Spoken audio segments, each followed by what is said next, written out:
Hey everyone, welcome to my video. I'll be just covering all the updates that basically happened in RuneScape today. So the first one I'll be talking at is the demon flash mobs. Now these are they're not much of an update in my opinion. They're extremely easy to kill, although there is like probably 50 to 100 people here. They do die quite quickly and the rewards are minimal. From the first look I saw here, it looked like you had to kill the lesser demons and kill the bigger ones as you got up, and then you could fight the big boss. Now it looks like it heals from the other ones dying along the way. There is a lot of people fighting these, but I'll be pretty interested to go solo this when they can eventually, wearing exactly the same stuff as what that J mod wore. Because it doesn't actually look like it does any damage to much people. When it starts attacking people here, you can just see everyone just get spammed with these little shitty hits, like mage hits. I think one person actually died and they had like the 2-minute grave marker or whatever that wooden shield thing is.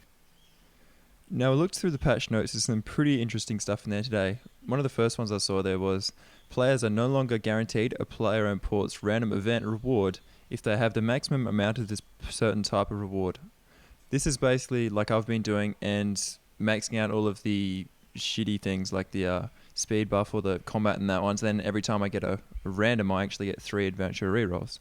So I'm assuming when I get a D&D today I will get ones that like say they've already have enough of this and I won't get another one, so I won't actually get anything.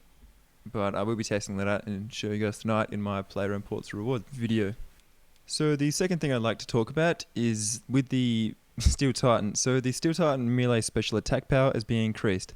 I don't actually think they tested this at all. Like they didn't actually go get a Steel Titan out and spec on anything. Because at Kalphite King, probably this might be intended, but as you can see here, the Steel Titans do not hit at all.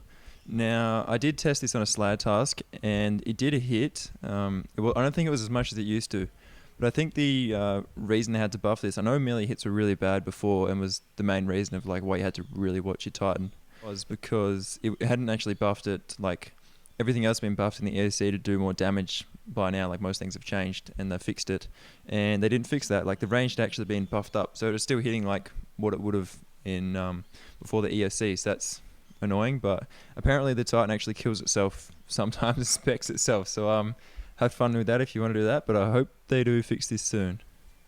The next thing to talk about is an issue with the Kalphite King instancing and group sizes has been fixed. Now this is basically I think just talking about how you could have someone sit in the lobby but not enter and the Kalphite King would not despawn. Now we did test this and the Kalphite King actually spawned to, well, healed to max health like quite quickly, so it's basically like Corp now if you leave. And the clip here is just the Greater Demon's graphical rework in the Curative's dungeon.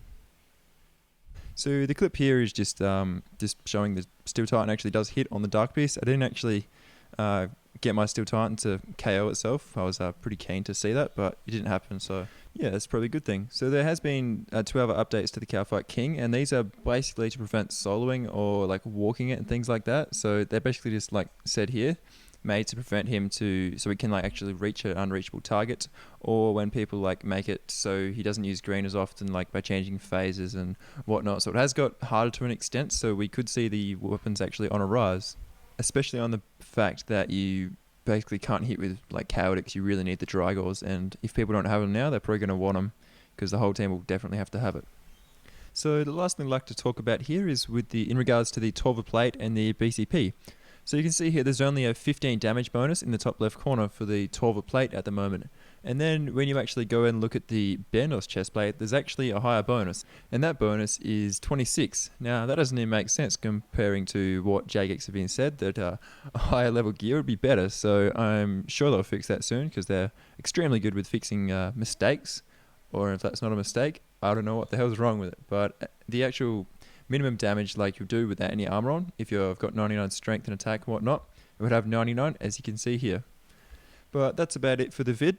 If you guys like this and would like to see more, please leave a thumbs up and a comment or whatever you guys want to do, and have a good one. Bye.